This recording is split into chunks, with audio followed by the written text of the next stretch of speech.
শীতকালে শশা জাত অনেকটা জুয়া খেলার মতো। যদি আপনার জাত সিলেকশন ভালো হয় তাহলে আপনি অনেক লাভবান হবেন, এবং যদি আপনার জাত নির্বাচন করা ভুল হয় তাহলে একদম লস হয়ে যাবে।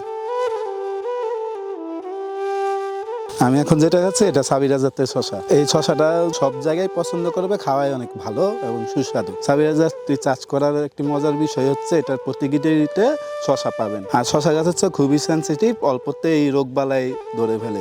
এজন্য সাবিরা শশাটা রোগবালাই কম, বাড়ে বেশি। এজন্য এটা শীতকালের জন্য উপযুক্ত একটি জাত। শীতকালে যখন শশা চাষ করবেন তখন যদি স্ত্রী ফুল আর পুরুষ ফুলের ব্যালেন্স না হয় তাহলে ঠিক মতো ফল পাবেন না। সেক্ষেত্রে সাবিরাটা অনেক ভালো একটি জাত। এটার পুরুষ এবং মহিলা ফুল উভয় ব্যালেন্স করেই আসে, যার জন্য ফলন বেশি হয়। শশা বিক্রির জন্য একটা বড় সমস্যা হচ্ছে যদি বাজার অনেক দূরে হয় তখন নিতে নিতে শশাটা জিমিয়ে যায়, যার কারণে বাজার দর ভালো পাওয়া যায় না। সাবিরা শশার একটা ভালো গুণ হচ্ছে এটা অনেকক্ষণ সতেজ থাকে, যার কারণে বাজারে নেওয়ার সাথে সাথে এটার চাহিদা বেড়ে যায়।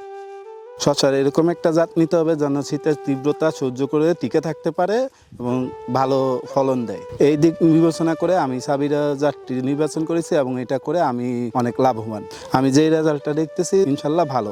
এজন্য অবশ্যই যারা শীতে শশা চাষ করবেন সাবিরাটা প্রথম রাখবেন।